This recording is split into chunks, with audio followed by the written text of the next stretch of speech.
at slot cornerback? And is there still a big differentiation in your mind between someone like Lathan Ransom, who will, was playing nickel last year? Can he be involved at slot corner? Do you still see, is there a big difference between those two positions?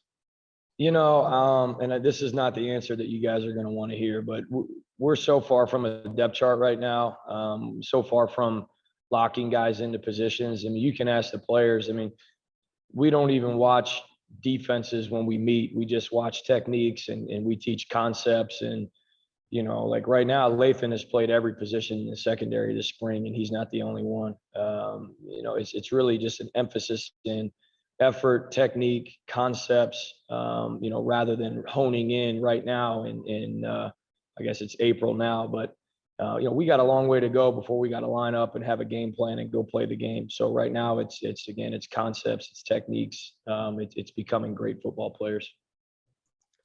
All righty. Next, we'll go to Bill Landis from The Athletic. Hey, Matt. I guess along those same lines, like where has Cam Martinez been working? Like he seems like a guy has a skill set that can move around to a bunch of spots too. Just what are his strengths right now, and what do you like? What do you like from what you've seen from him? Well, I'll tell you this about Cam Martinez. You can't sit in a meeting without hearing great things about him right now, whether that's strength and conditioning. Our nutritionist brags about him. Our training staff brags about him. I just 5 minutes ago walked out of a special teams meeting where Coach Fleming was bragging on how well he's done in special teams. Cam has really put his head down and gone to work since this past season ended, and he's got to be one of the most improved guys so far that we've seen. He's played inside, he's played outside. He'll play true safety for us. Again, we're really just diving into techniques and concepts right now. All right, we'll go next to Bill Rabinowitz, Columbus Dispatch. Hi, Matt.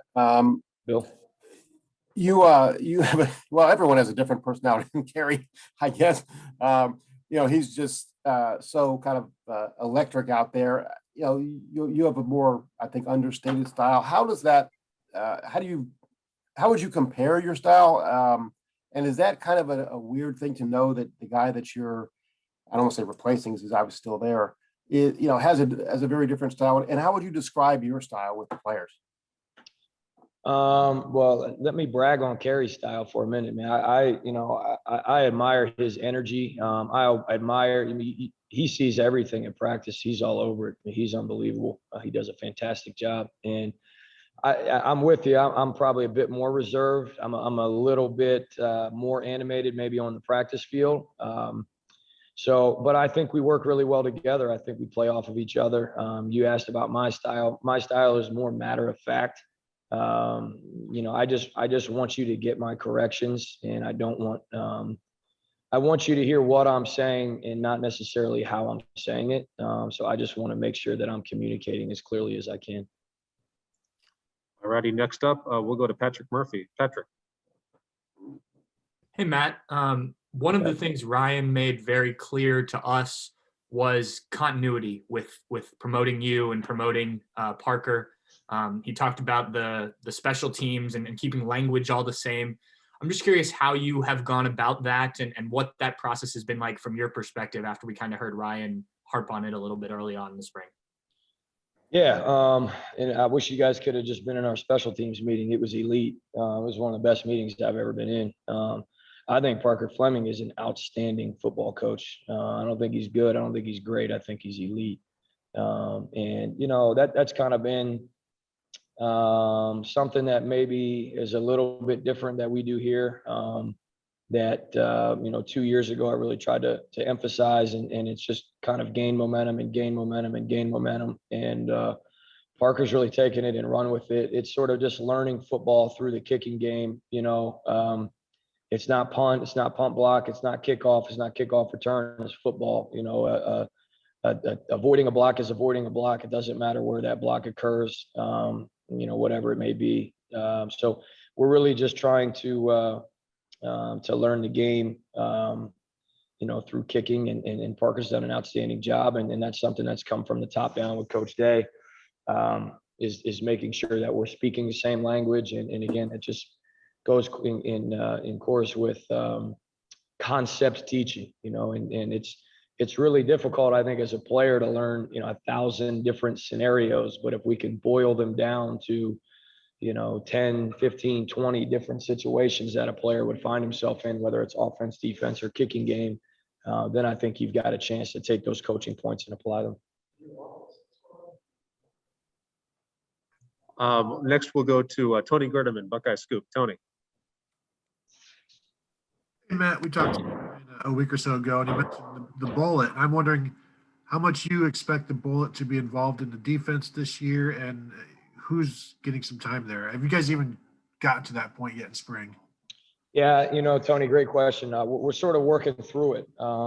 Again, it's really the emphasis right now, and I know everybody wants to know scheme in depth, and I believe me, I get it, and we'll be there. When we go play Minnesota, obviously we're going to have to put a first group out there and decide what personnel we want on the field. But is it bullet or is it a Sam?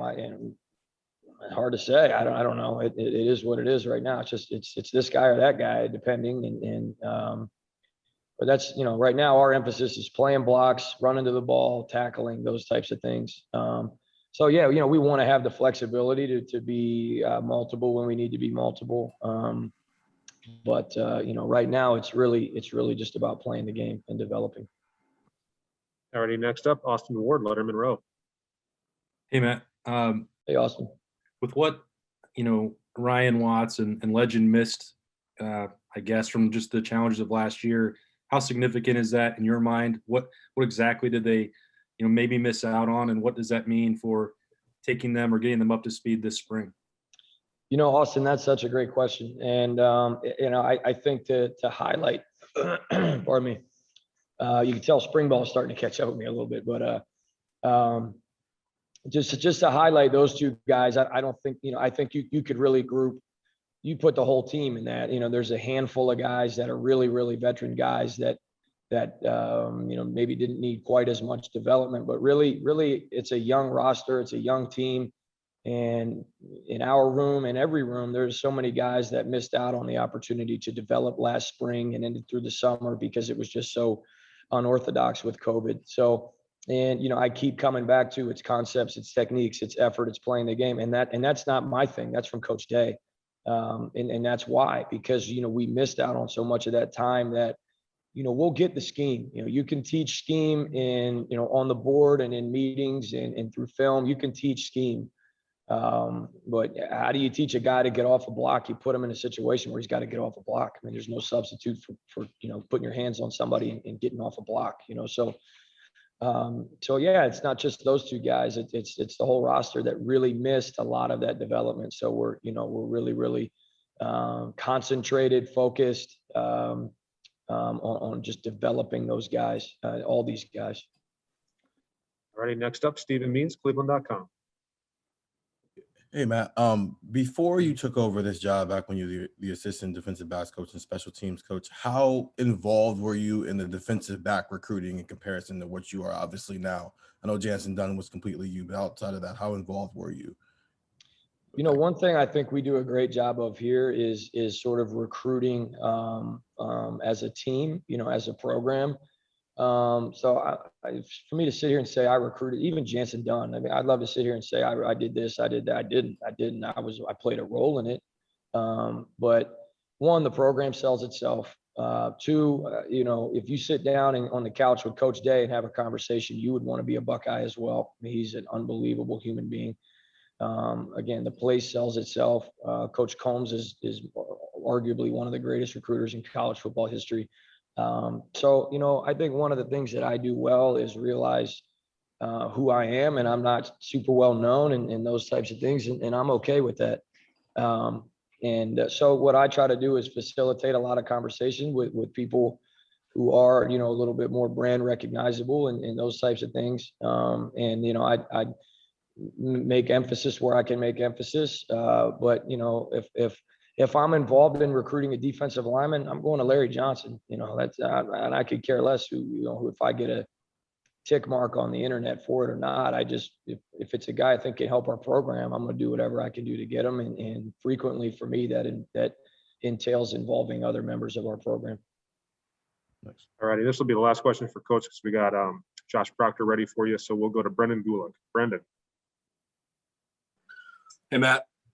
Hey, Brandon. Hey, curious how much time, or maybe time's not the right word, how much you enjoy and relish the teaching aspect of this time of year. You made it pretty clear that it's a lot about techniques. It's a lot about, working with certain guys on fundamental stuff. How much of that part of your job is really fun for you and something you look forward to?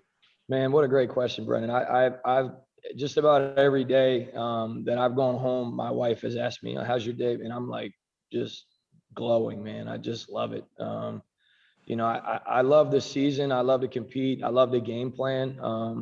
But it's a different time right now. There's not as much pressure. It's not as game plan oriented. It's just about the game. And man, you don't know a guy that loves the game more than I do. For me, just to right now focus on teaching the game. Like, I love football. I love to teach the game. And you can ask JP when he gets up here, man. We watch very few plays. We really do. Everything is concepts and techniques. And I really, really take a lot of pride in my teaching and in setting up my meetings and trying to be creative and engaging in those types of things. So yeah, great question. But I to say that I've enjoyed it would be drastically understating it. So great.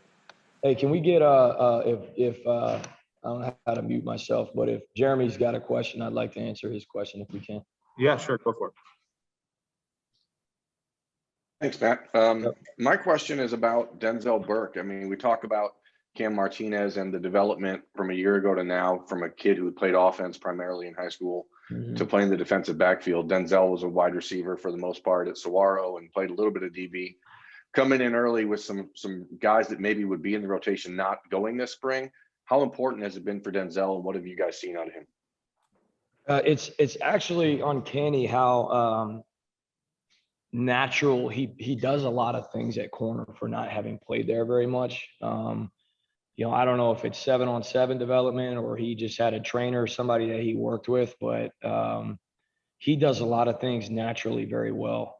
It's been fun to watch. He has elite feet, footwork, and patience that you don't see from many people, regardless of their age, but particularly for a young guy to sit at the line of scrimmage and have the patience that he has to play press technique and some other techniques that you wouldn't he looks seasoned. I'll put it that way, JB. He's been a very, not that we're surprised but I am to a degree just kind of blown away by how far along he looks at times. Now, he's still got a long way to go, don't get me wrong, but he looks pretty natural in there. So really excited. Thanks for watching. Be sure to click on that subscribe button so you don't miss a single thing, and come visit us over at BuckeyeGrove.com for all the best Ohio State information on the web.